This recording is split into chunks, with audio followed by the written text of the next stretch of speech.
You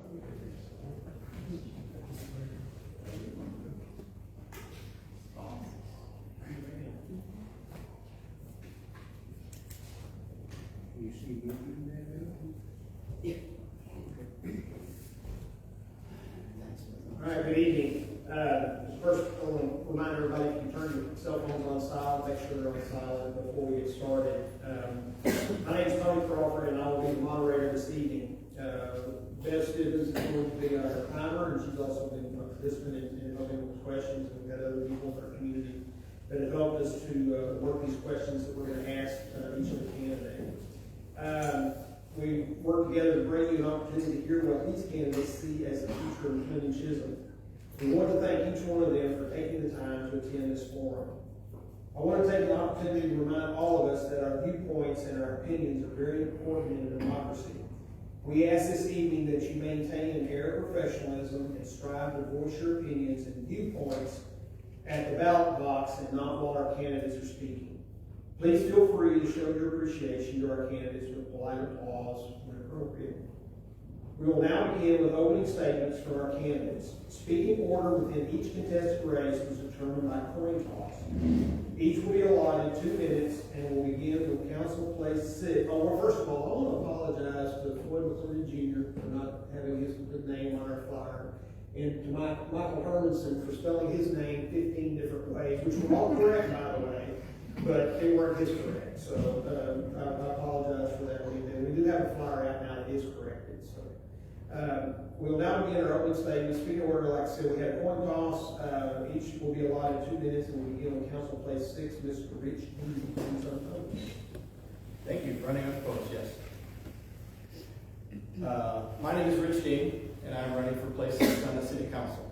I live in Kensington Park Subdivision with my wife Helen, and weekly, if not daily, visits from our kids and grandkids. I first got involved in politics when I got up one morning and had no water for my shower. That was quite the wake-up call, in more ways than one.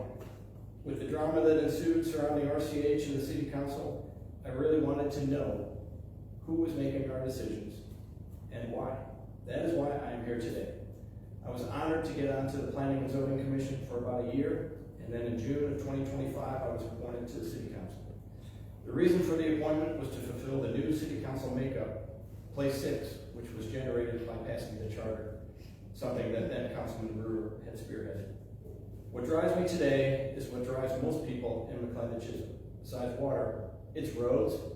Smith, Connie, Lee, Edwards, I think we all know the names. And we're making headway on all of them at different levels. It's the building out of the business corridor in an aesthetically pleasing way and a place that I want to go and spend my money. And it's keeping the look and feel of McLendon-Chisholm. I like the way the comprehensive plan puts it. Residents who fiercely try to protect a peaceful way of life and wide open green spaces. Last year, as part of the Rockwall County Strategic Plan for 2050, everyone was asked what they wanted to accomplish on the commission. Why were they there? I said my kids and grandkids will be in the area for quite some time. I want to make sure that Rockwall County and McLendon-Chisholm will still be a great place to be. Thank you.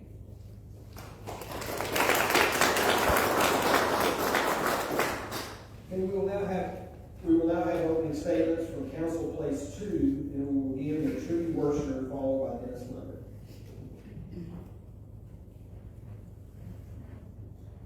Okay, hi, I'm Trudy Woessner.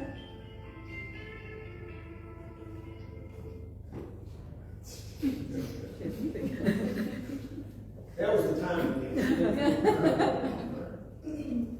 Thank you all for coming out and taking time away from your families to hear us express our thoughts and beliefs on how our city should be successful, not just now, but for years to come. I'll be reading my answers not only to my nervousness, but to just make sure that I answer to convey my beliefs throughout.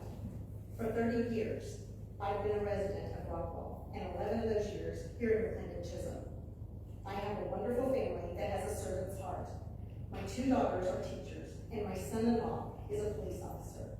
We love our community and neighbors and try to contribute wherever we can. Throughout raising my girls, I was active in community on countless boards and committees and was an even long-term substitute teacher. For 4 years, 2019 through 23, I was a McLendon-Chisholm council member, ending my last year as mayor pro tem. I took a term off to attend to a family illness and feel ready to get back to work serving our city. As for most, our home is the most expensive asset we own. As your next city council member, making sure that asset does not depreciate is my goal. Working with TxDOT and Rockwell County on roads, investing in our city, keeping taxes low, and working with developers to stay within our comprehensive plan and ordinances is key. Help me get started on achieving these goals by voting for me May 2nd. Thank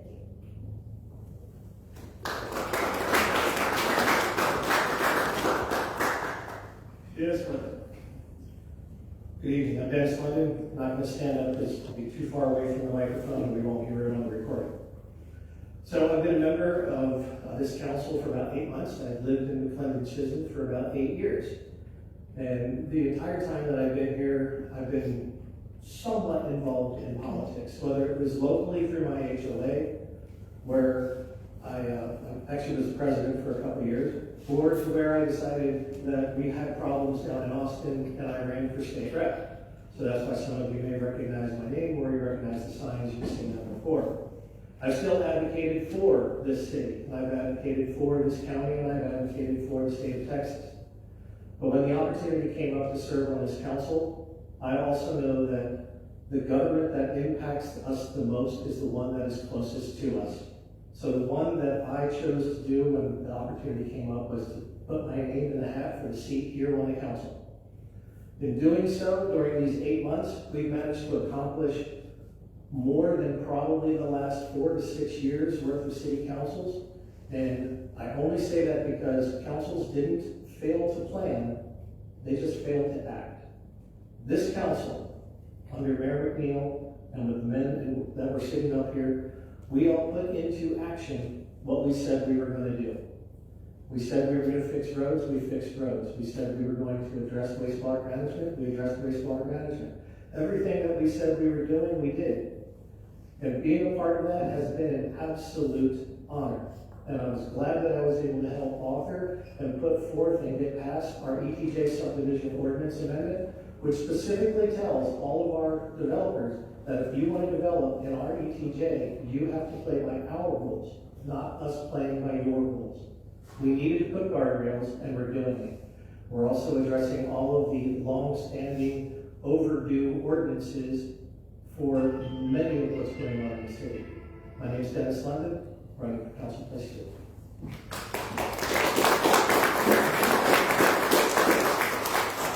Okay, we'll have place 4, and we'll begin with Michael Hermanson. All right, good evening, everyone, and thank you for being here.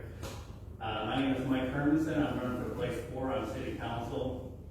The fact that so many people showed up tonight says one thing clearly: this community cares, as we should. Let's be honest, the city is at a critical point. The decisions in front of us are not easy, and the consequences are long-term. We cannot afford hesitation, and we cannot afford missteps. Just a little bit about my family's story and how we ended up here in McLendon-Chisholm. My wife and I were living in a townhome in Irving before we moved here. We were about to get married and had plans to start a family shortly after. We both worked from home, so we were already wanting more space, but certainly envisioned having a yard and raising a family in a good school district. During that time, the housing market was extremely high, so if we were going to pay top dollar for a home, it had to have space. That's when we handpicked McLendon-Chisholm. My dad, who lives in Iowa, couldn't bear to come visit here because of the traffic. I would always try to get him to move to Texas, but he'd always say, "No way, man," and proceed to quote Rodney Atkins' country song. "If I'm going to hit a traffic jam, it better be a tractor, man." So when I moved here, I couldn't wait to show my dad where it was. And the funny thing is, I've been stuck behind a tractor a time or two. He loves it out here just as I do.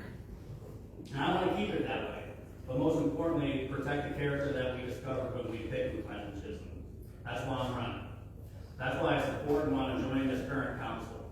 Growth is inevitable, but smart, strategic, responsible growth will rely heavily on who we elect to represent the citizens of McLendon-Chisholm.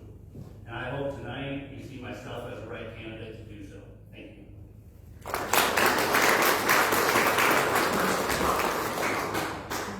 We'll now have Erin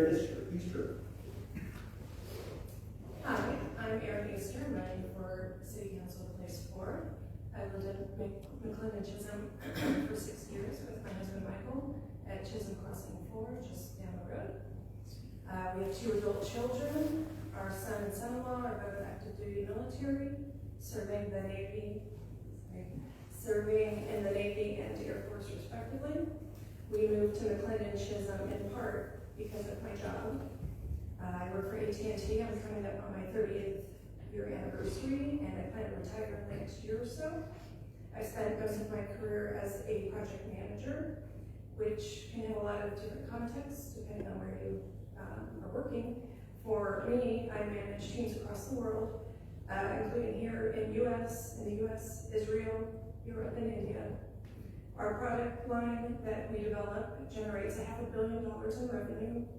I manage our budget, our multi-million-dollar annual payroll, contracts, regulatory compliance, reporting, operation metrics, operation efficiencies, process improvements so we can get more done with less, and most importantly, managing quality and the timelines of our projects, ensuring we're delivering what we said, when we said, at the price we quoted. If elected, my plan is to be a steward of the comprehensive plan. We spent a lot of time and money on the comprehensive plan, and there were a lot of community engagement. We were fairly new to the city when that was being done, and it was great to see the whole community come around. The top concerns raised were obviously traffic, safety, recreation, maintaining our rural look and feel, and fiscal responsibility. Luckily, those are all my main concerns too, so I must be in the right place. Obviously, things like budgeting, operations, compliance, and things like that are in my wheelhouse, so I can help with those types of things right off the bat. That's good.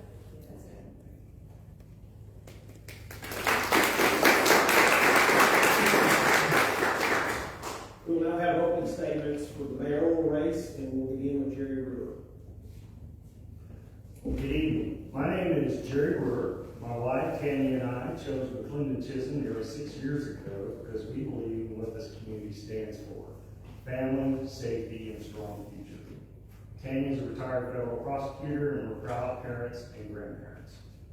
Public service isn't just what I've done, it's who I am. I've spent over 31 years serving the citizens of Lubbock as a police officer, rising to assistant chief and serving twice as interim chief. I led more than 500 employees, developed and managed budgets of up to $70 million, and helped deliver major capital projects. I worked on policies, contracts, and ordinances, always focused on accountability and results. Beyond the badge, I served on boards and committees that strengthen the community, from the Children's Advocacy Center to regional transportation planning to raising funds for Special Olympics through the law enforcement torch run.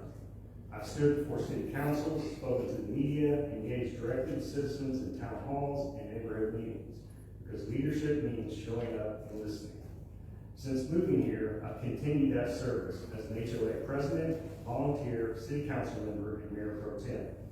When I ran for council, I made 3 commitments: make McLendon-Chisholm a home rule city, prioritize our roads, and create a path to help neighborhoods with private roads, and we delivered.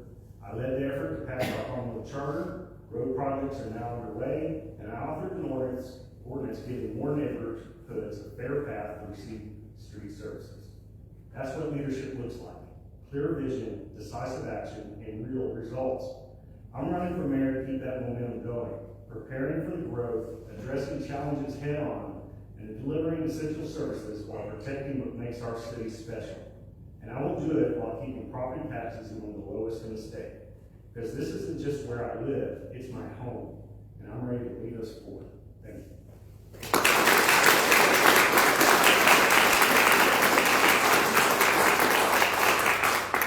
We'll now have Floyd McLendon Jr. Good evening, my fellow residents. My name is Floyd McLendon Jr., and I'm running to be your next mayor. I have served you for over 34 years, 25 years in the United States Navy. What most of you don't know is that my last 9 years have been in public service in the federal, state, and local politics. I started out in Washington, D.C. as a legislative fellow, where I worked on military, veteran, and China legislation for a North Carolina congressman, And then I came down to Texas where I fully retired, and I became the executive aide for the Texas Attorney General, where I learned state politics over 2 years. From there, I resigned from the office of the Attorney General to run for a U.S. congressional seat in District 32 in Dallas. And after a successful campaign of not getting the seat, I raised over $1 million for a first-time no-name candidate. That is practically unheard of. I built relationships out here in District 4 at that particular time, which now is District 32. And I was asked to run for District 4's special election when the current congressman became director of national intelligence, which I did. That was another successful campaign because I built relationships all the way across Northeast Texas. Once I moved to McLendon-Chisholm in 2021, I was asked to be on city council, which I reluctantly took the seat. I didn't know much about local politics, but I knew that good people was needed, leadership was needed, effective communication was needed, and I filled the gap, and that's what I'm about, filling the gap. So now I'm before you, and I'm asking for your vote on May 2nd, and tonight you're going to understand clearly why I'm the best candidate for this position.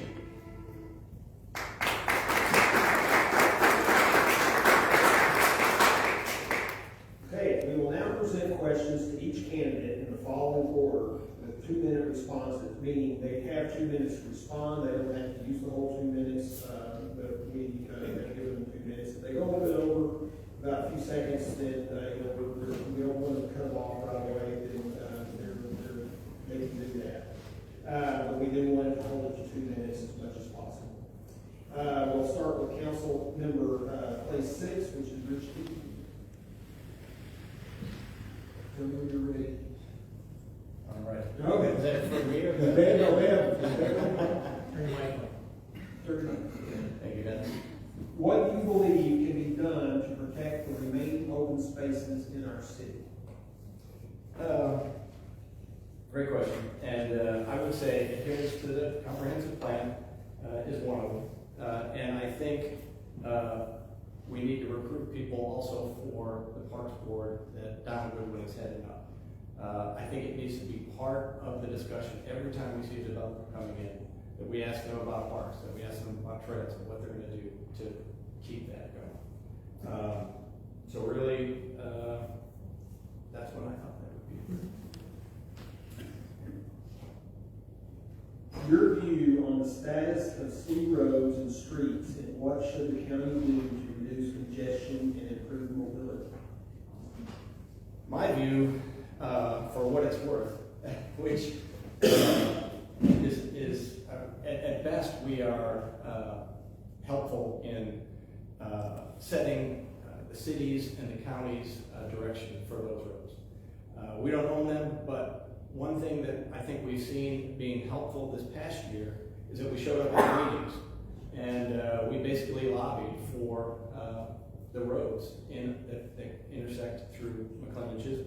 So I think that's kind of crucial to making sure that we're still top of mind for them. We can't do much. We can do roads, do improvements to the roads we own, but at best we can be suggestive in nature. Okay, apologies for not giving you the number of the questions.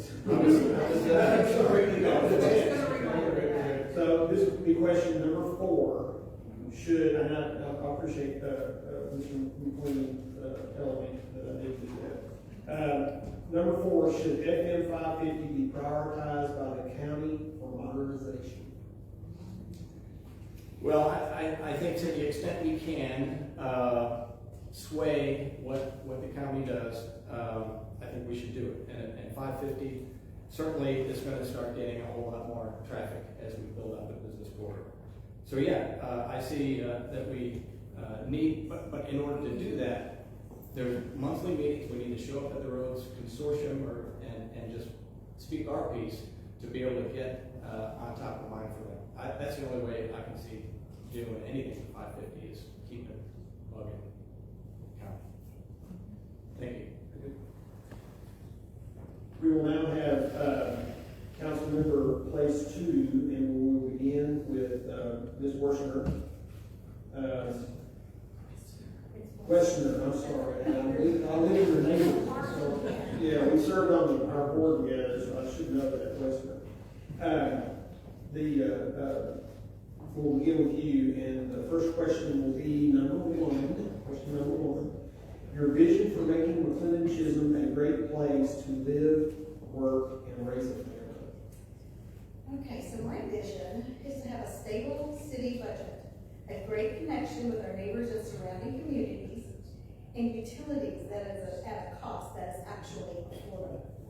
I have lived here for 30 years and raised my 2 girls in Rockwall.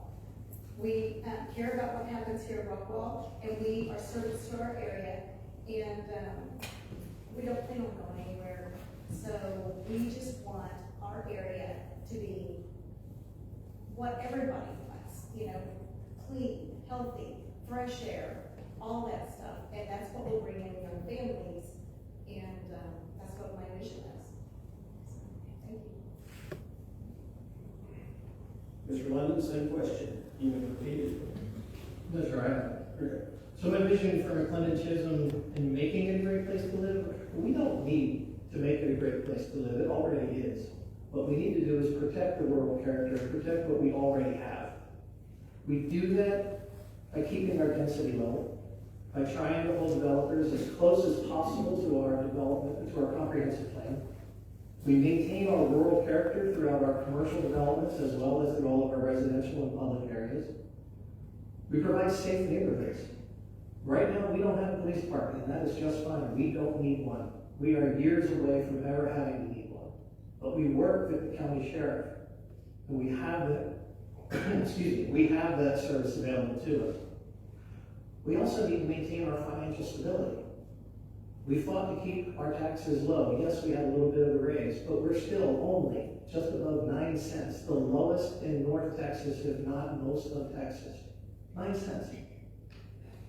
We need to make sure that our infrastructure works and is in place before growth occurs. That means we're holding our developers accountable. We're telling them, you need to put the infrastructure, the roads and everything in place either prior to or concurrent with your developments.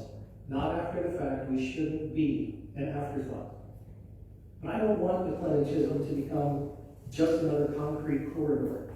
I want it to be the place that we are all proud to call home, have our families and friends come and visit us, and the place that others wish they could live.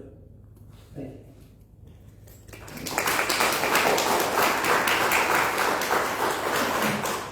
All right, this question is for Mr. London. This question number 3. What is your view on the infrastructure needs, including water and sewer, and how do you believe these needs should be satisfied? So water and sewer are going to be 2 of the biggest topics besides roads that we have. Infrastructure, absolutely, as I said, must come before any expansion occurs. And the first thing we had to do, and this council did it, was we got out of the way of RCH to allow them to fulfill their plan and to put their plan into motion, which was, and come June 2nd, we're going to have 9 million gallons of water per day. That's triple what we currently have. So now we're on track for that. We also adopted the wastewater management plan, the first time that the city has actually fully addressed wastewater management. We need to make sure that the developers fund the infrastructure that's required for the project, because I firmly believe existing residents should not be subsidizing any new growth. That shouldn't be on our backs. When it comes to sewer, we have to take a look at what's already built, using it, as well as what's proposed. We have a lot of low-density areas, those low-density areas are usually 1 acre or more. They're on septic. They're fine. But we have high-density areas that are on less than 1 acre, and they're on our sewage system. And you have to understand that our sewage system has a capacity, so you have to do capacity planning. You can't continue to add more and more developments and then expect that ISD is going to build a school out here when we don't have the sewer for it. So we have to plan accordingly and think long term. Thankfully, that's what this council has done, and that's what I continue to do. Thank you.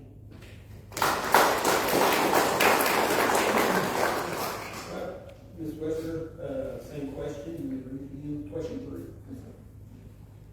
Okay, so we do not have control over our infrastructure needs. And if we truly want to go by our comp plan, we need to control our own utilities. We need to have routine meetings with our utility providers. TxDOT and commissioner meetings will assure that they know that we are serious about getting our roads fixed. Showing presence will show our dedication that we are willing to work with them. And same goes for Encore. Our equipment is old and faulty. It needs to be replaced, not repaired. Having a solid relationship and staying within sight of Encore will show our dedication to getting our city reliable utilities. As for sewer, I believe this is the top of our list for needs. The city needs another avenue of gaining revenue other than the building permits. In order to have businesses in the area which help with tax relief, we need to invest in sewer and hopefully water. I believe sewer is an investment for the McLendon-Chisholm future. All right, staying with Ms. Woessner, question 20. Who should pay for new infrastructure needed as the city grows?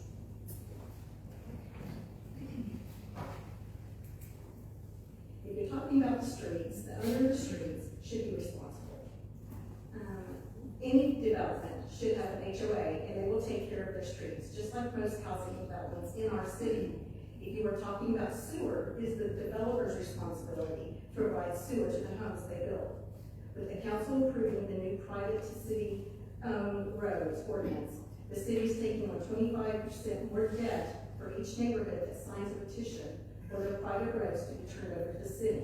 This means more liability, more maintenance, and debt to our city that they are taking on. You as a citizen are paying 25% of your taxes to someone else's roads when they put a petition out. Then the neighbors that don't go public, are they still paying their HOA fees to paying their own roads? There are issues with this ordinance. Just by watching the council meeting with the auditor on February 10th, he seemed extremely concerned about the audit. The numbers aren't great. A lot of depreciation due to infrastructure was no pretty good. He warned them about taking on the liability of more infrastructure debt with the PIDs of private roads to public roads. With all that added burden, the city is wanting to take over and cost to maintain these burdens to express major concern at the McLendon-Chisholm's long-term existence with these decisions this council is making. The more assets this council takes on, the more our true city streets will get left behind. As you know, the more you have, the more you gotta take care of. With our annual income to the city, this council is signing checks that cannot cash. Ask their auditor. Mr. London, same question. I'm just going to ask you to please repeat the question so I make sure I answer the question appropriately. Who should pay for new infrastructure needed as the city grows? So the question is about new infrastructure. The developers. The developers should pay for new infrastructure. We're not talking about existing infrastructure. Now, I know Ms. Woessner came and spent 90 minutes with the city staff, and she got a Cliff Notes version or crash course on what that ordinance was about. But it's not about saddling the city with more debt. I'm not going to go into the details now, but if anybody wants to, we can definitely sit down and talk about how that structure actually works. But the question is about new infrastructure, and the new infrastructure absolutely must be put in place by the developers toward through a developer agreement.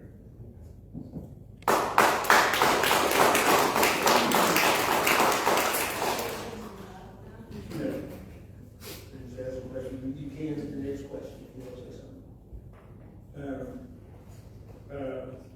So we're staying with Mr. London. Question 8. With our rapid population growth, do you believe we should increase the broad diversity of housing stock needed as the population of Texas changes? I do not support importing urban density into our rural city. There are dozens of cities around offering high-density housing options that McLendon-Chisholm does not need to become something that was never intended to be. If we want to preserve the rural character and charm of McLendon-Chisholm, then we have to be honest about what that actually means. And that means sticking as close to our comprehensive plan as possible and the standard minimum of a 1-acre single-family home. When I moved here, it was 1.5 acres. We can go back even 5-10 years before that, it was 2 or 2.5 acres. And what does it mean? And what it does not mean doing is lowering our standards to accommodate any development pressure from any developers.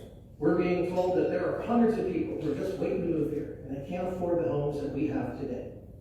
So the idea being pitched is to build smaller homes with increased density, regardless of what that would fundamentally do, because it would change the character of our city.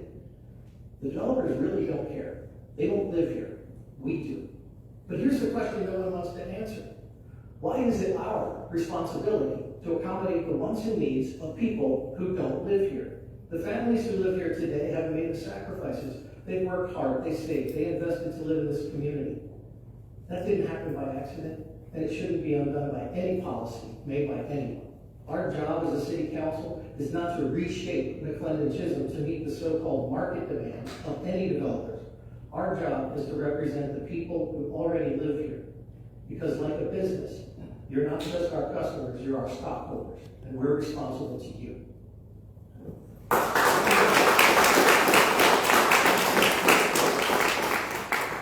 Let me explain when you do your 2 minutes from your next question, I'm going back and forth. If you want to say something to the other question, you're more than welcome to do so within that 2 minutes. It's up to you. So, number 8, you can repeat the question. Okay.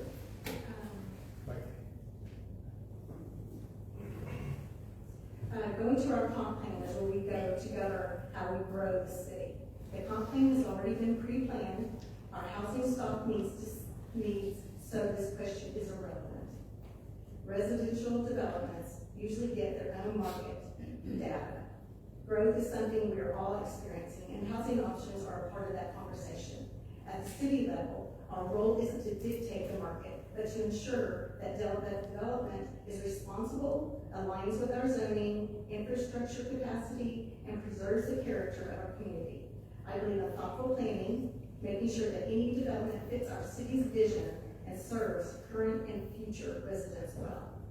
And on the question before, I question your thought process on when the auditor tells you you're making a major mistake and you still think that's okay to do something that he says that you're hurting our future of our city. I have an issue with that. I would love to talk about it, because if there is something that I'm not aware of, I would love to know. But by looking at the way it looks to a normal citizen, and when an auditor tells you you are hurting the future of this city, I have to listen. That's it. Okay, we will begin with Councilmember Place 4 questions, and we will begin with Michael Hermanson. This is question 5. What is your opinion of the existing comprehensive plan and the stated desired level of density of one home per 1 acre?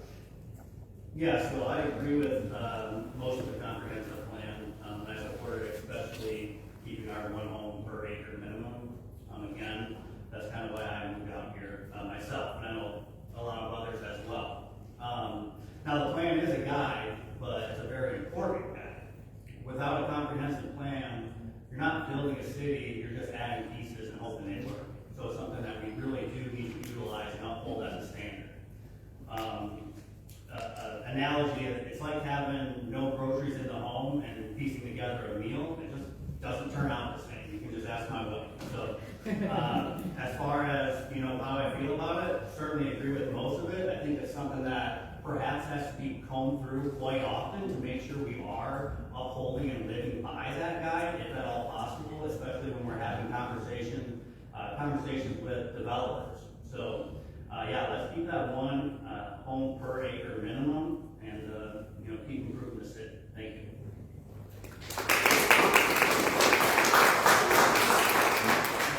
Same question to this one.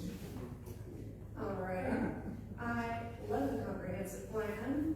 We spent a lot of time in Montana, and there was robust community engagement on it. I plan to use the comprehensive plan as my guiding light, not just on the 1 acre lots, but for future land use planning, commercial development, open space, and recreation planning. Okay. We will stay with Ms. Easter, and it will be question number 2. Do you believe McLendon-Chisholm should be placing greater emphasis on public facilities and schools to attract younger families? Absolutely. Again, we should probably use the comprehensive plan as a guide in this regard. High on my list would be to get started on more detailed project plans for the Heritage Park, or for lack of a better word, it would be our Central Park. For those of you who are not aware, that project originally included a park, an amphitheater, a community center for classes, kid programs, and event space rental. It could be a revenue source and a vital focal point for the community where we can come together for seasonal celebrations, movies in the park, concerts, things like that. I would like to see McLendon-Chisholm use that area as the place for the biggest, most outrageous pumpkin festival this county has ever seen, with pen zoos, pony rides, food, games for the kids, things like that. These are the types of, I don't want to call it amenity, but these are the type of things that draw in families, and will keep families here. We have a lot of houses for sale in this town, and a lot of, it's true about all towns, but there seems to be a lot of houses for sale in this town. We want to retain people. We need more of a community cohesiveness, a place that we can gather and be a community together. And I think that will be, I know it's not currently in the planning stages, but we do have plans for it. They probably need to be scaled back from the original plan, which was quite ambitious. But we should leave it up to the residents. We should have more workshops on it. Do we want to keep the original big plan, or do we want to scale it back? It will require a bond, but the comprehensive plan indicated that people were interested in a bond for that great program. Same question, Mr. Hermanson, question number 2. Yeah, so I don't know that greater emphasis is what is needed, especially as a city. We don't have much control when it comes to bringing a school here, although we do have influence. Essentially, that's going to be part of being on city council, is to advocate for those things, just to have a seat at the table for our residents, always listening to what they want, and I'll do that.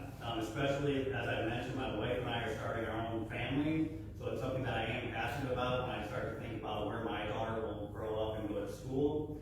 But with that being said, we get back to the elephant in the room, the infrastructure to have that school. So it's something that maybe we don't have a direct impact or decision on dropping the school in, but we should be responsible and start thinking about these things just as we would start thinking about a police station for the future. It's something we always have to keep our eye on so we don't get burned on the back end, which is kind of similar situations that we're in now. We didn't plan accordingly. So there's nothing wrong with being responsible and keeping an eye on these things. So sure, I'd love for my daughter to go to school in McLendon-Chisholm. Thanks.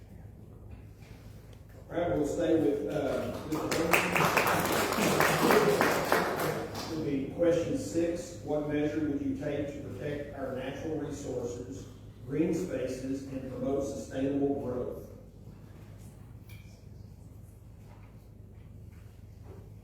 Yeah, so I think the biggest measurement we can take is that with all growth, we emphasize the need and requirement to have those green spaces. That goes for commercial and residential growth. Again, I'm emphasizing that we need a council who's willing to sit down at the table and advocate for these things, negotiate these things.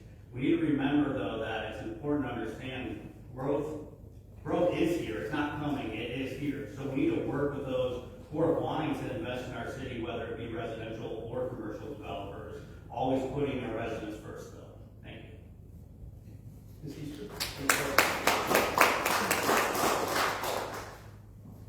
I would like to do a lot of the things that are suggested in the comprehensive plan, pursue ordinances to protect our wild floodplains from developers. I would like to protect native plants, our mature trees, the big trees. We want to keep those as much as is possible. the contours of our rolling hills from developers.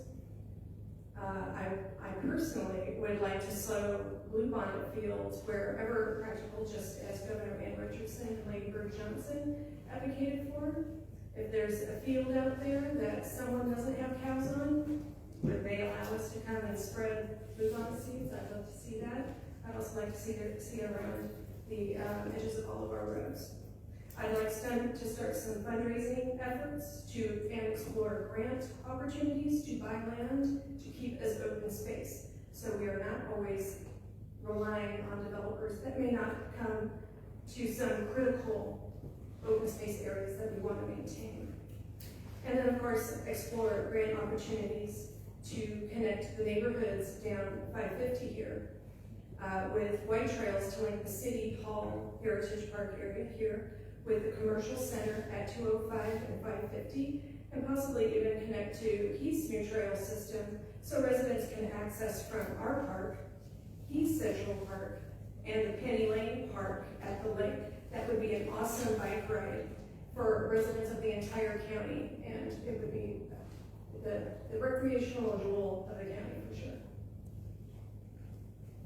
Okay, we'll stay with Ms. Easter, and it will be question 21.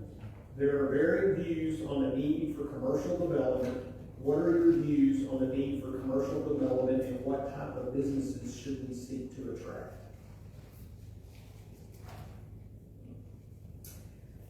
Commercial development is critical to stabilizing our city budget. We do have to be mindful that owners own their land and they pick their tenants. I know not everybody was happy about the O'Reillys on 205, but they bought it and built it.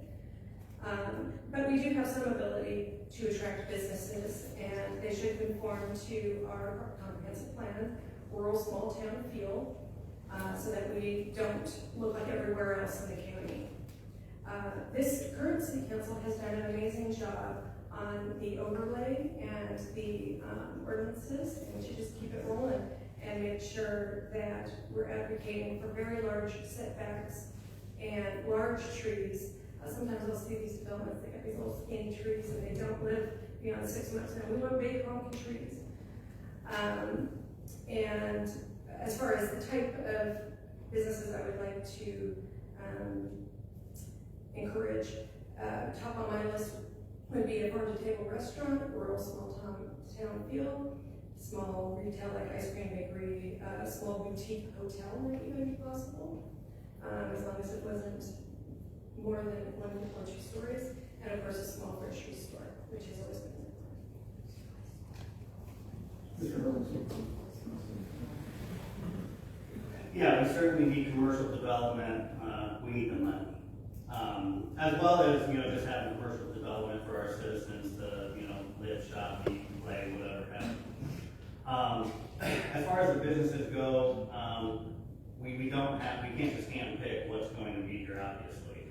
So again, we're back to having that influence, sitting down at the table, working with commercial developers who do want to invest in the city.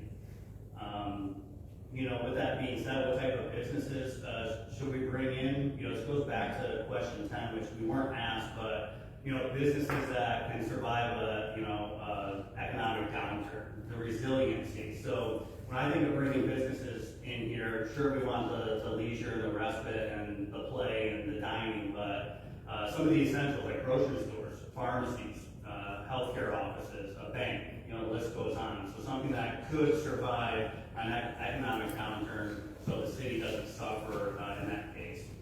And just want to say for the record, I don't know about everybody else, but when we're talking about essential businesses, I do consider Domino's and pizza essential, so we're all thank you.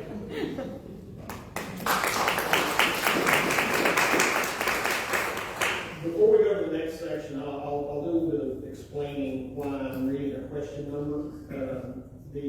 We actually came up with questions. I had talked to a lot of people that attended the council meetings that have been to our last one, and they really told me how they appreciate being able to hear what the candidate actually is going to do, what their vision is. And that's what I was interested in, especially. And so they actually got the questions in advance so that they could be prepared and give an answer to it. instead of trying to fumble through something to figure out something that they want to give their thoughts and stuff so they can prepare for it. That's why I'm reading the question number so that they can go to that. And I think to me, it helps me make a better decision regarding stuff and to know what their heart is, what their intention is for me on this council and all that. So I hope you appreciate that too. So we'll start now with the mayor slate, and we will begin with Jerry Brewer. Okay, ready? Okay. Oh, you're not talking, I'm talking. Okay. It's question 23, is growth creating a need to expand services from the city. What are your ideas for creating more city hall office space? Thank you. So so this past year, actually, the current council, when I was on until February,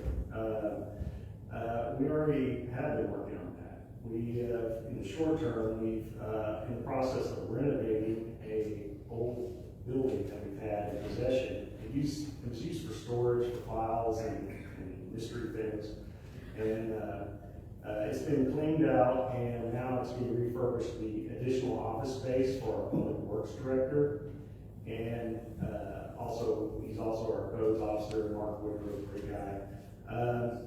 And we're also going to be using, that'll create a few more extra office areas. That's in the short term. We were able to pay for that by the way out of excess reserves, so we didn't have to do a bond or anything like that. In the long term, I think the original plan, they were talking about maybe annexing off of this building the lot next door. That's going to cost some money. Right now, I think we're good. I think with the additional short-term renovation that we've done recently, I think that'll carry us through the next couple of years. But I can see in time, as the city grows and the services increase, the needs for those services, we're going to have to hire more staff, and it'll start getting packed. So I think at some point we will have to discuss annexing or adding an annex, but that'll take a bond. And as we get closer to that, we can plan for it and talk about it. But as of right now, we're holding good.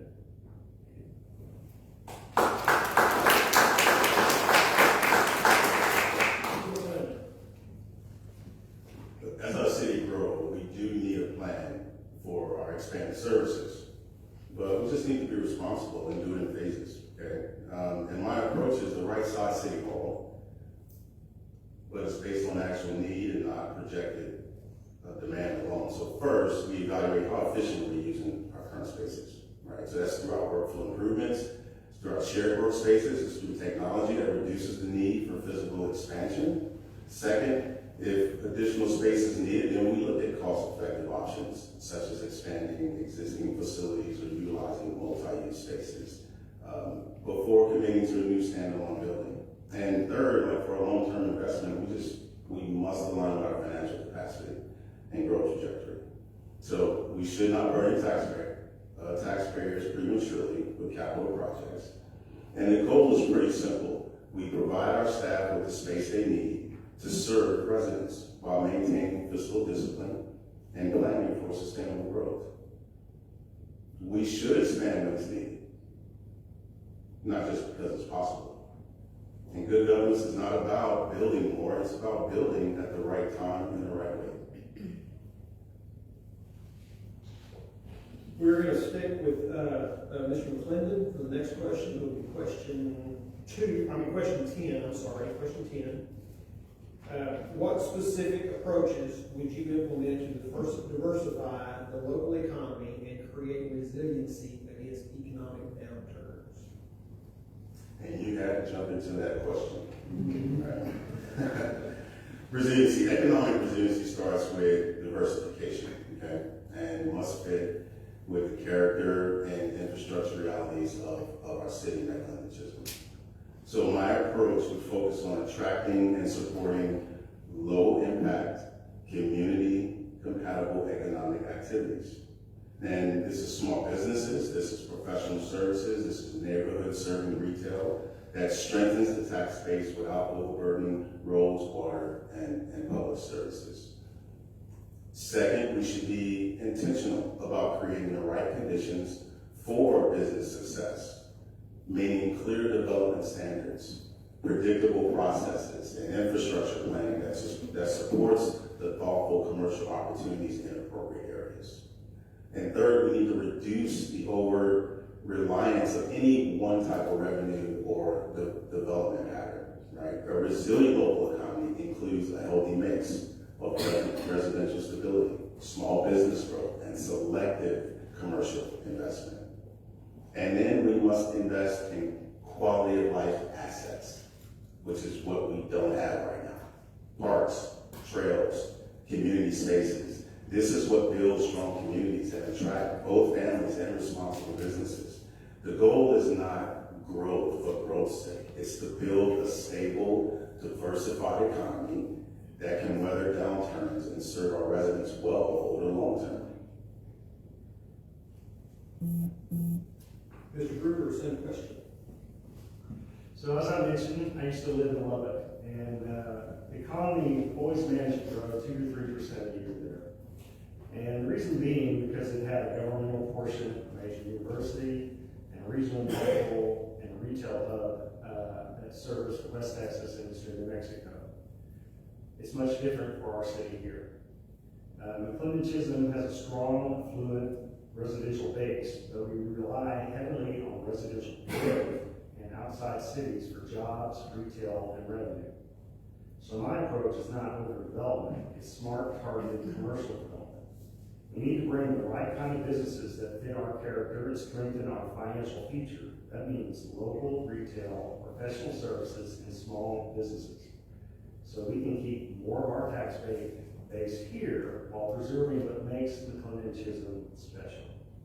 Examples would be a grocery store, restaurants, boutique stores, service-oriented businesses, and medical offices.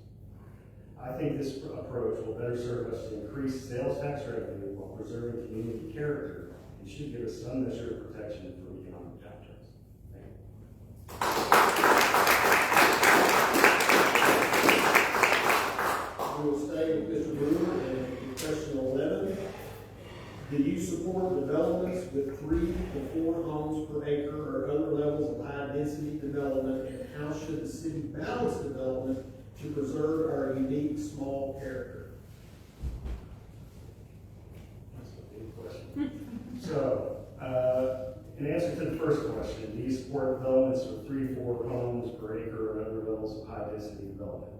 The default answer is a no for me. There would have to be some clear overwhelming benefit to the community to even consider it.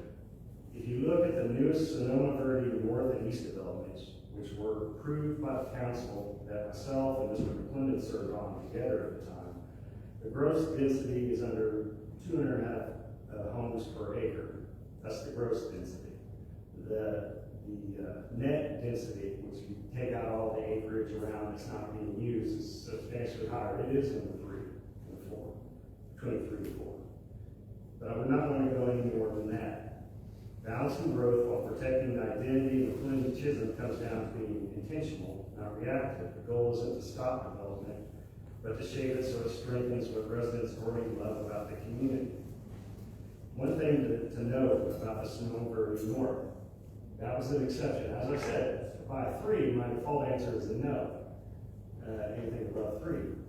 But Sonoma Verde North is going to be a very unique piece of property. It's going to be a Delta community where they're much bigger on amenities and less on the size of residences there. It's a senior living area. And so that's a special circumstance that you can consider, because it's going to be a very affluent community that lives there. That's going to bring a benefit to our city. The comprehensive plan talks about small town character, open spaces, low density, safe neighborhoods, and a strong sense of community. Every development decision should be measured against it. Strong development standards are key, require quality design, appropriate lot sizes, green space, and buffers between residential and commercial areas. Not all growth is equal. Higher standards ensure new projects actually enhance the community instead of dilute it.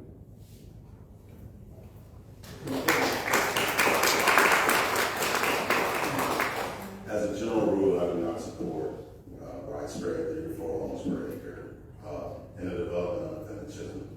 That level of development is not aligned in our comprehensive plan or the character of our residents, that our residents expect. Our 1-acre standard exists for a reason. It protects open spaces, manages traffic, and ensures our infrastructure is not overburdened. With that said, leadership requires more than just saying no. And it requires being strategic. So in very limited, targeted situations where infrastructure can support it, there may be room for thoughtful flexibility, but only if it delivers meaningful benefits to our community, right? Such as preserve open spaces, parks, trails, infrastructure improvements, things that we need for our families. So the balance is this: we protect our baseline, reinforce our standards, and if we ever consider deviation, it must leave our city in a better place than it was before, not just more dense. So if a project doesn't meet that bar, then we don't move forward with it. All right, next question, start with Mr. McLendon. It's question number 12. Should the city impose stricter limits on PIDs, MUDs, and other special taxing districts to limit development? So PIDs and MUDs in similar districts, it needs to be understood that it's just a tool, okay? And like any tool, the issue is not whether they exist, but it's how we use that tool. So I don't believe in blanket restrictions, but I do believe in stricter standards. I do believe in clarity. I do believe in accountability. So these districts can shift long-term costs onto residents, often without full visibility. So before approval, we must ensure 3 things. 3 things. First, that the project aligns with our comprehensive plan, period. Second, that infrastructure and services are sustainable. And third, that residents fully understand long-term financial impact. I mean, we need to communicate with you so you fully understand what we're taking on, what you're taking on. If a proposal does not meet those standards, then we shouldn't move forward. So the goal is not to limit development, it's to ensure that growth is fiscally responsible and does not create hidden burdens for our community. We need disciplined oversight. We don't have that right now. Where these tools are used only when they clearly benefit the community and do not create hidden financial risk. Mr. Brewer. State law limits what a city can do with municipal utility districts. MUDs are their own taxing entity. The city's ability to contract our fire service out as a negotiation tool is the only thing we really have to offer right now. Public improvement districts are another animal. It's a financing tool to help developers be reimbursed for infrastructure that will be turned over to the city. It doesn't cost the city extra or affect our bond rating. It's a beneficial negotiation tool for the city. Rather than putting limits on PIDs, I would much rather have a list of requirements beyond infrastructure in a city-authored standardized development agreement. Things like green space requirements, amenity requirements, trails, lot sizes, etc. What I've seen too often is the city over the years having to negotiate from the bottom up when the agreement is sent by the developer, and cities trying to find things to redline and send back. Often it's items in our subdivision regulations like street thickness or drainage that the developer tries to use a lesser standard. We end up focusing on that and not the other items that were left off. With a standardized developer agreement, it forces the developer to do the redlining, and then they will have to explain the reasons for it, and nothing else is left off.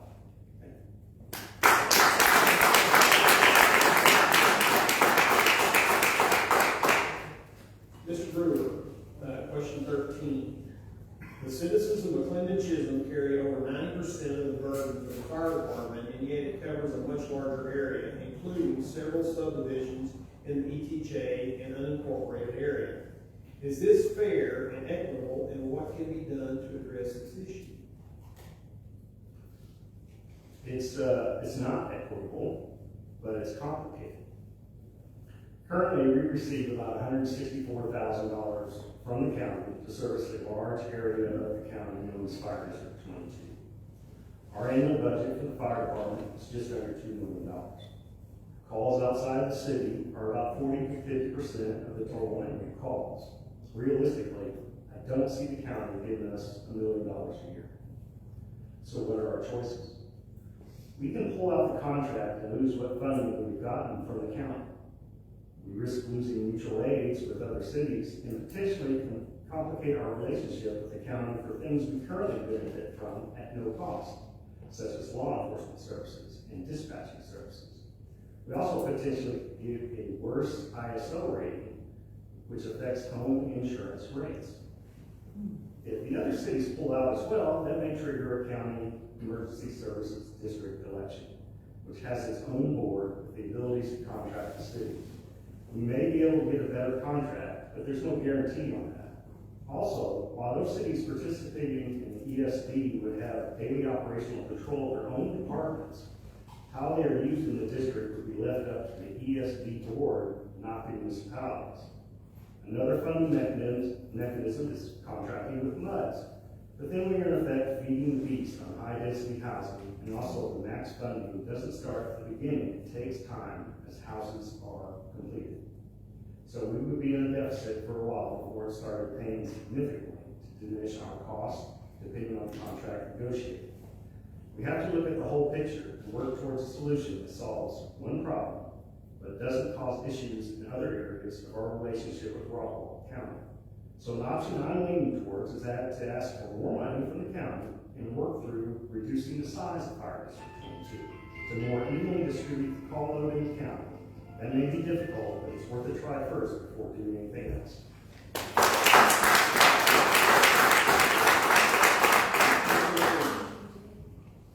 So at its core, this question is fairness and sustainability, and the current structure deserves a serious review. Okay? When our residents are carrying a vast majority of the financial burden for services that extend beyond our city limits, we have a responsibility to ensure that the arrangement is equitable. So that said, we also value the role of our fire department. We support them in how they play a huge role in protecting the broader community. But the goal is not to reduce service, it's to ensure that the cost is shared appropriately. So my approach would be to work with Rockwall County and the surrounding jurisdictions to evaluate cost sharing agreements, service contracts, and funding mechanisms so that those receiving the service are contributing fairly. So this is having the willingness to sit down at the table with them and effectively communicate. We should also conduct a clear financial and service analysis so residents understand exactly what they're paying for and why. The bottom line is we'll support strong public safety, but we must do so in a way that is where there's clarity, where it's equitable and sustainability for our residents. Leadership means having the willingness to address that imbalance directly, not ignoring it. We will stay with Mr. McLendon. And question 14. What are your views on the need for creating a police force or Department of Public Safety, and along what timeline? Public safety, I mean, that's the core responsibility. We all want our neighborhoods to be safe, we want our kids to be safe, our spouses, and we must always ensure that that's true. The question is not whether we need strong public safety, but it's how we deliver it responsibly. So creating a standalone department or Department of Public Safety, that's a significant financial and operational commitment. And it must be driven by data, not assumptions. So my approach would be phased. One, we will conduct a clear assessment of our current coverage, response times, and projected growth. If our existing partnerships are meeting the need, we should strengthen and optimize those. Second, as the city grows, we begin planning. We're looking at the costs, the staffing, the long-term sustainability, and we're prepared so we can be prepared when that time comes. Okay, and third, we reach a point where local control, improved service, and accountability. And then we move forward deliberately.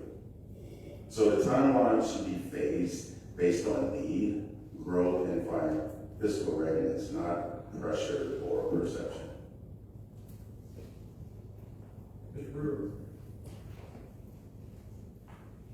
When I was elected councilman in 2024, I was asked if McLendon-Chisholm was ready for a police department because of my law enforcement background.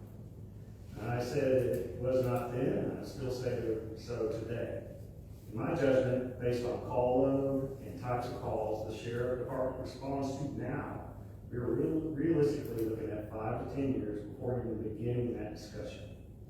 Police departments are not cheap. It's more than just hiring an officer. The cost of building the physical structure, equipping the officers and cars, record keeping, evidence storage, mandated training, liability costs, and additional administrative staffing are just some of the items that would have to be incorporated into the creation of the police department. Past cost estimates were about $3 million a year. Our current annual budget right now is $5 million. We do not have to wait 5 to 10 years to have enhanced police services, though, for our state. We can contract with the county for an additional deputy that would patrol our city specifically. This would be in addition to the deputy assigned to this area of the county. The cost is about $280,000 the first year to include equipment, and falls off significantly after that because we would only be covering personnel costs. If the benefit is there and the need increases, we can add additional deputies if the budget allows. Doing this will create a line for police services in our budget. When the decision is made to proceed with our own police department, we won't be starting from zero, as we will have a budget in place. There would have to be a voter-approved bond for the infrastructure and equipment portion of the police department. This plan improves safety now and builds a foundation for the future. Thank you.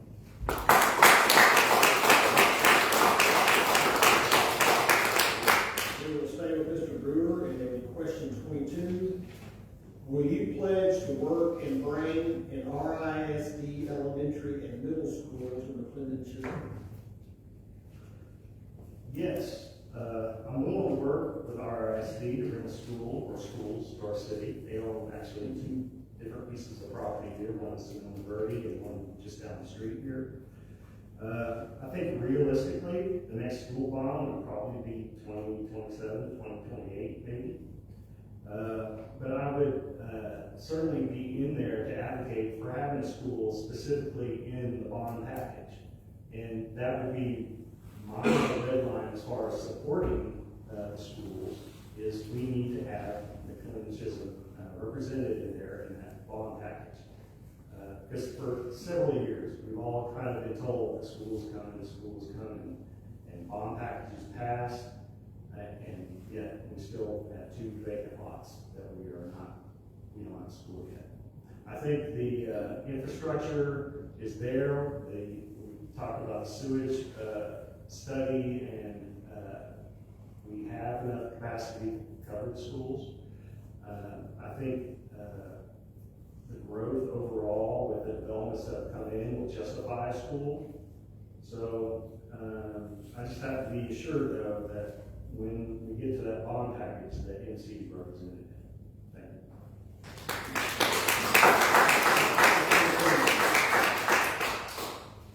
Absolutely. We need our own schools.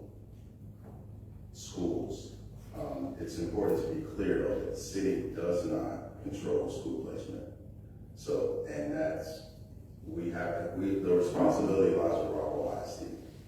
So what that entails is for us to be a strong and proactive partner with Rockwell ISD to ensure that there's land, that there's planning coordination and support, so that we can, serve our families. And this includes aligning development with school capacity and being intentional about where growth occurs. And it's very clear that at McLendon-Chisholm, with the growth, we should have had schools 5 years ago.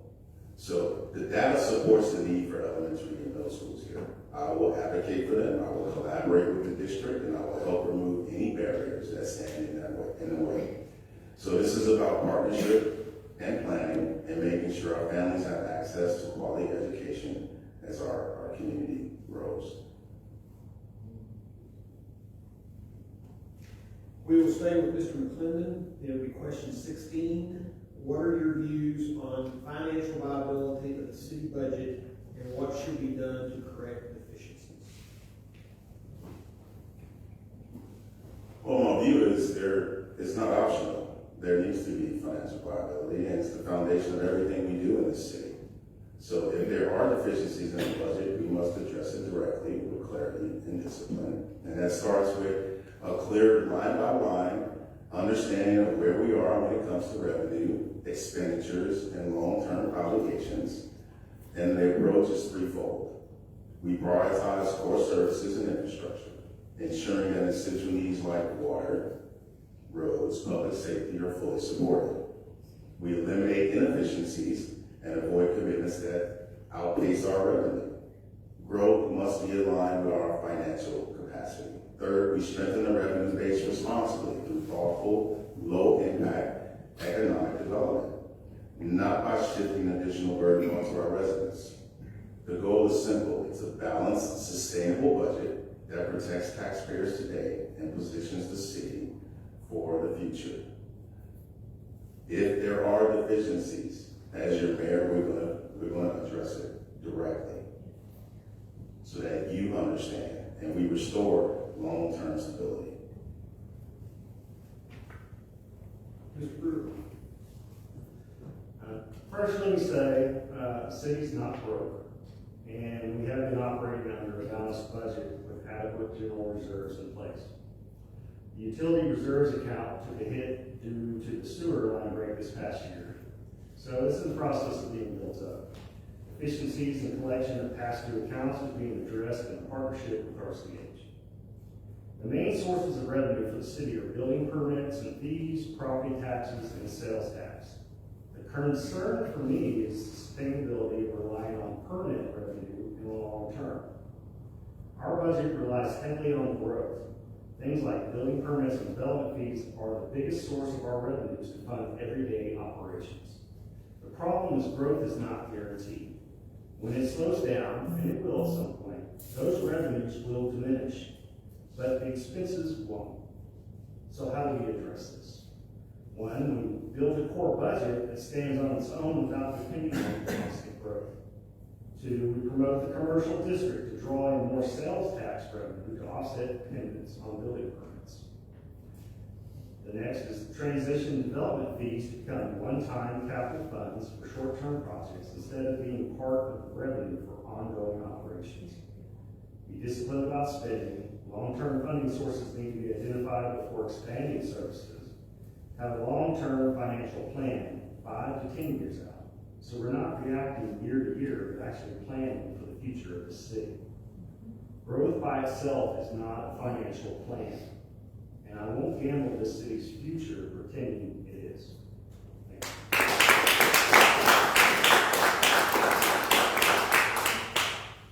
Okay, we will stay with Mr. Brewer in question 17. Do you support building the outer loop? And if not, what is your alternative plan for reducing traffic congestion on State Highway 205? So I think addressing our traffic congestion here in McLendon-Chisholm takes an all-of-the-above approach. TxDOT is charged with responsibility to state roads and projecting out our future needs. The outer loop was identified as a means to lessen traffic several years ago. The current preferred route is outside of our city limits. This is a county issue with TxDOT, and the desired movement of the route to be behind an established community in the county instead of in front of it. If the county can get the preferred route changed to outside the county, great. If not, then I think mitigation of the effects of the preferred route is the necessary response. This may involve asking the city to expand to the designated route because of our regulatory and zoning powers to control what can be built off the route. But as of now, that is not in the foreseeable future. A recent vote by the commissioner's support to have an agreement with the North Texas Council of Governments where the county pays for the environmental study on the preferred route keeps the county involved in the process.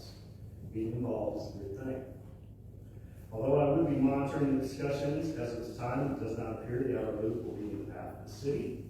Highway 205 widening will occur before the outer loop gets going, and therefore the immediate near-term relief for us, just not tomorrow.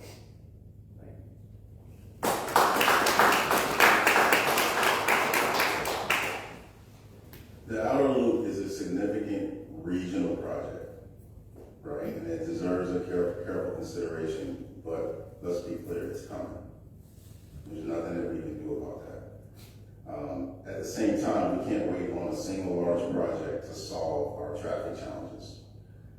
We should be working on practical solutions, like how to improve our key intersections along 205, right? How do we manage our access points, coordinating signal timing and strengthening connections to alternate routes to relieve congestion. But this requires coordination with TxDOT and Rockwall County to ensure that those needs are prioritized. So the right approach is both strategic and immediate. We evaluate the large-scale solutions carefully while taking actions to improve our current traffic flow and safety on the issues that we have control over. So I believe this is a disciplined approach. We have to evaluate it carefully, but don't rely on it. We need real traffic improvements now, not just promises about future projects. So the outer loop matters, but how are we solving the problem in front of us while planning for the future? Okay, last question. We'll stay with Mr. McLendon. This is question 18. Should we provide incentives for developers to encourage collaboration and high-quality development? Incentives can be appropriate, but only when they are used with discipline and deliver clear value to our community. We should not offer simply to encourage development. Growth is already happening, right? The question is whether is it the right kind of development that we want. If incentives are considered, they must meet the high standards, alignment with our comprehensive plan, infrastructure readiness, and measurable community benefits, such as preserved open spaces, parks, trails, critical infrastructure improvements. There must also be full clarity, so residents understand exactly what is being given and what is being received. So it's pretty simple. We do not subsidize growth. We negotiate for quality. If an incentive does not leave McLendon-Chisholm better, then it should be offered. It's just that simple. Mr. Brewer. So when I read this question, the first thought was there are two types of development, residential and commercial. The incentive discussion is different for each one. For residential, adjusting impact fees on roads and sewers for infrastructure improvements, availability of kids, using the comp plan, and pointing to developments approved that are high-end and successful has been helpful. But let's not forget the biggest incentive in McLendon-Chisholm itself available is the availability of land, which is why developers want to come here and work with us. Unless the development is in the ETJ, the need for the city to incentivize the residential development we want is actually minimal. It falls off all on the developer to incentivize the city's interest. The biggest challenge is consistency with each passing council, and that's why, as I've mentioned before, having a standardized development agreement that the city puts together instead of the developer would help, and that's something I would pursue as mayor. For commercial, adjusting impact fees, sales and property tax rebates, infrastructure improvements, using the growth statistics by many municipalities to entice major businesses are used to entice them to invest in the community. For our city, landing a grocery store will be the foundation for kicking off other commercial development.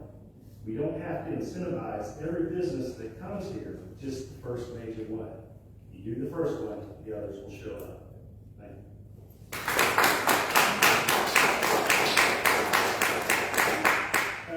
We'll now have closing statements, and we'll begin with Council Place 6, Rich Dean.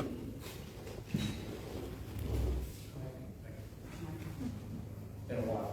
You've been very patient. Yeah. I've been honored by the chance to serve on the city council. Each one of us seems to come at an issue in a different way, and while there have been times that discussion has gotten heated, there was never a doubt that each of us is looking for what is best for the citizens of McLendon-Chisholm. And we are getting things done. Roads are being improved. We are doing it without a bond issue. I'm not sure you thought that was going to be able to happen. Commercial corridor is moving forward with an overlay district to keep the look and feel for each development. We've got the beginning of parks and trails. We even have the area's first baby box at the fire station. And if you don't know what that is, ask me after the meeting. Why has all this happened? And it had to do with a couple of questions that I received. And it was that maybe we aren't the direct decision makers in the two parties, but we can influence it. And this city council got out of their seats and they talked to the developers, they talked to the county, they talked to the roads consortium. That's why it's happening. They have been involved in the project, and even if we weren't the direct recipient of it, we have had open communications which leads to productive relationships, and I think that's how we got our roads. So, we've got people to buy into the vision of McLendon-Chisholm. I've been amazed to hear some of the stories when a developer maybe was not on board, talks to our city staff, talks to our mayor, talks to our city council, and he's on board. I'll close with what I started. Sometimes the wise choice is to do nothing. This city council made the wise decision to get out of the way of RCH and let them do what they do best.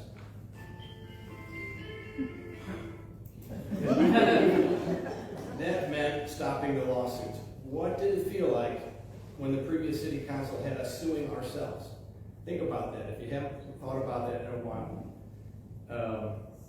And now in June of this year, RCH will be getting their water directly from North Texas, as Councilman London said, starting at a volume roughly 3 times. I think it worked out pretty well. Have you liked what you've seen? Has it been peaceful, like the comprehensive plan said it should be over last year? Let's keep going. Thank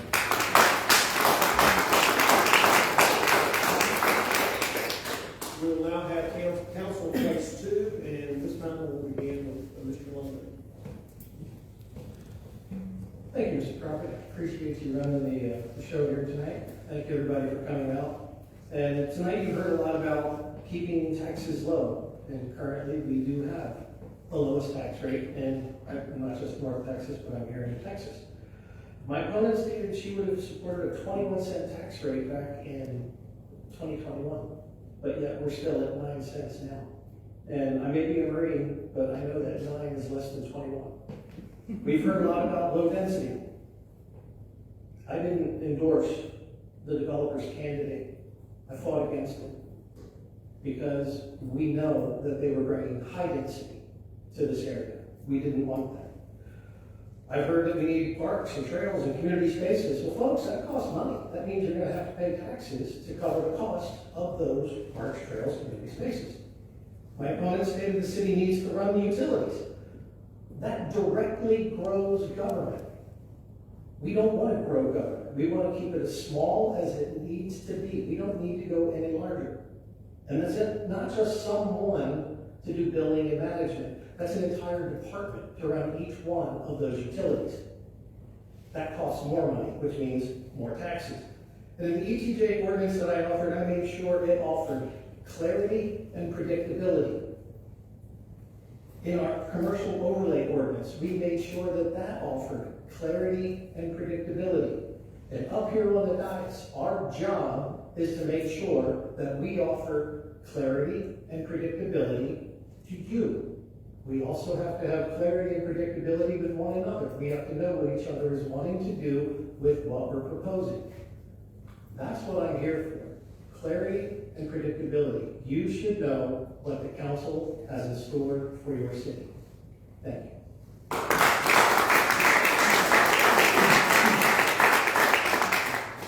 Next question.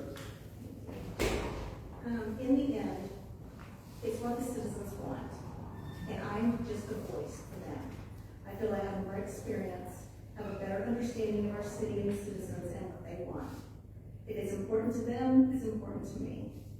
The reason I ran again is because of the February 10th meeting with the auditor, which seemed so concerned about our city. During this meeting, the council pointed out that if they raised taxes by double, McLendon-Chisholm would still be the lowest in the county.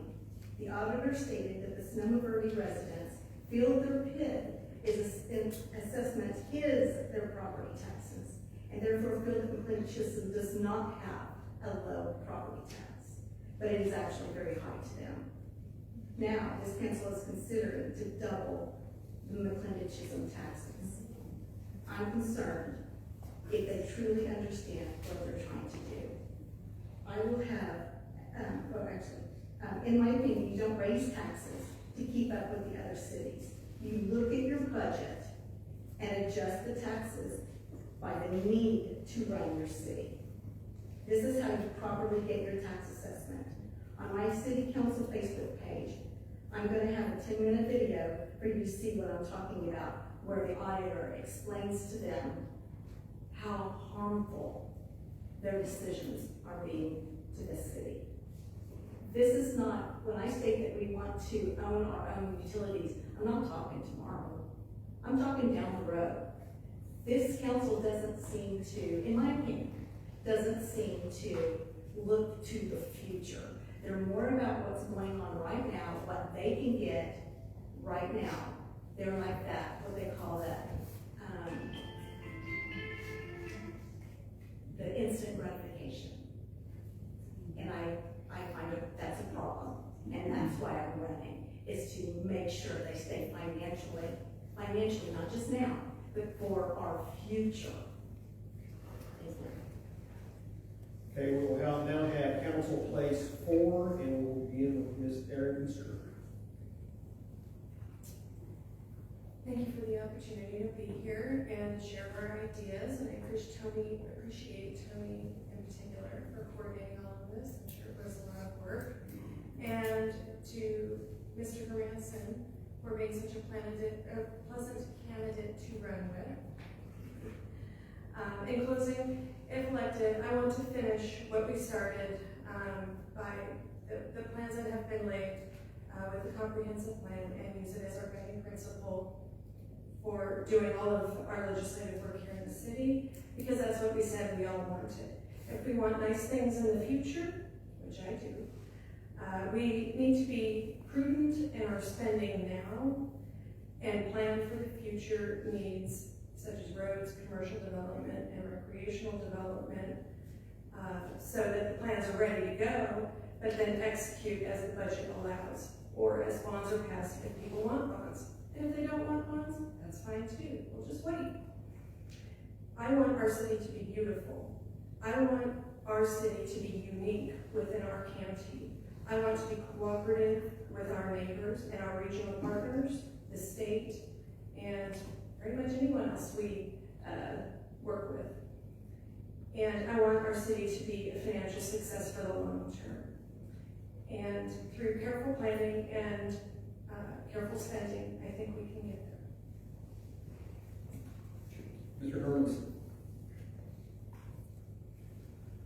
Yeah, while not directed at me, I just want to say to the current council and mayor, the instant gratification is because there was a lot of crap to clean up, and that's what they did. So I do thank you guys for that. In closing, I want to read a testimony from a resident in Glen Acres, which is post-road repair, in which an ordinance was put into place to help our existing communities maintain road infrastructure. This was spearheaded by former Councilman Jerry Brewer, who's now running for mayor alongside with the current council. So that testimony reads, the road has been such a change. We are seeing families bike riding, walking, dog walking, and the most touching thing happened tonight. An elderly neighbor that I've never seen was out on his electric wheelchair and was taking in the day on the newly paved road. This impact is more than public safety. It is a community building and letting those who couldn't even get out and breathe in a nice evening.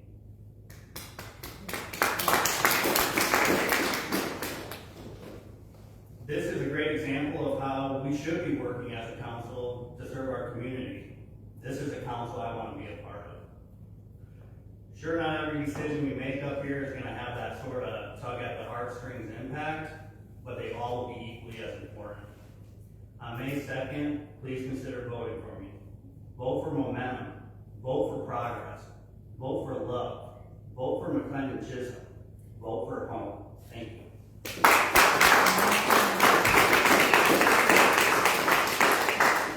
We will now have a mayoral race, and we will begin with Mr. McLendon. Thank you all for coming out and listening to us pontificate for an hour or two. Really appreciate that. Also, thank you to the city staff for putting this together. Thank you, Tony, for the many emails that you sent me and bringing this together. My 90-day plan is built on discipline that listens, plans, and executes. Okay, so in the first 90 days, I want to focus on the facts, not assumptions. It's going to be a full review of our finances, infrastructure, direct engagement with residents to understand what's working and what's not. And with that, it's going to come a state of the city snapshot that's going to give you clear articulation of our top 3 to 5 priority issues. Day 31 through 60, we move from conversation to structure. We have clear priorities, defined plans, timelines, and accountability, not ideas with ownership, but actionable steps tied to results. Okay? And what's going to be delivered to you is a 90-day strategic action plan with defined metrics for success. And days 61 through 90, we execute. We begin delivering on infrastructure, public safety, financial discipline, while keeping the community informed every step of the way.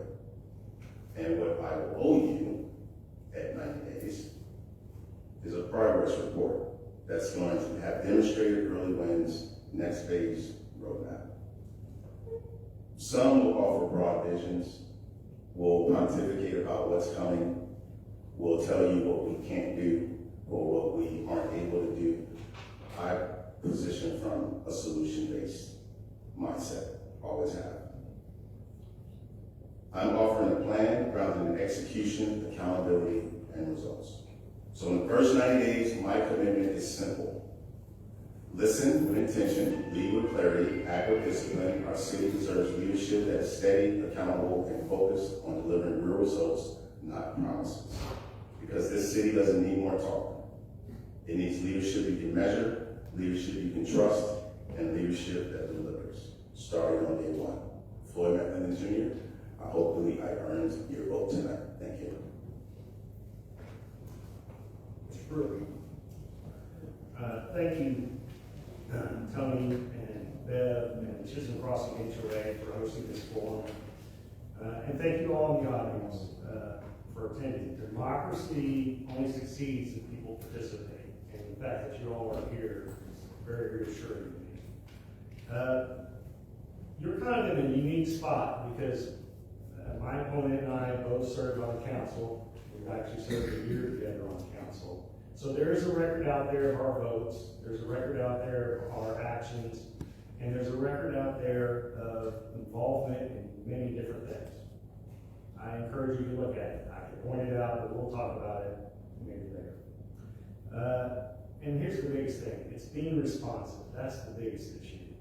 I communicate with people from Facebook to email to just walking down the street. I'm always available. And that's what we have to be as public servants, is available to you. And that's my commitment, is I will continue to do that. McLendon-Chisholm is a special place, and people choose it for a reason. My commitment is simple. Protect what we love, fix what we must, and plan responsibly for what's coming. That means strong infrastructure, smart growth, low taxes, and leadership that listens and actively responds. We don't need to become another overbuilt suburb to succeed. We just need to make the right decisions at the right time. I'm not running for a title. I'm running to serve this community. I'd be honored to earn your vote. Thank you again for coming out.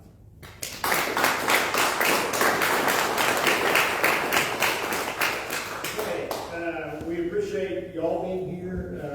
we appreciate the candidates participating and giving their time to come out and tell you what their vision is of what their candidacy would look like. Grateful for Bev for hitting the timer and doing a lot of other things. There's a lot of things that the people that are involved in this and coming up with questions and stuff, and I hope that they were giving you a little bit of something to take home and to make your decision with. So that's what our whole goal was, and again, we appreciate it.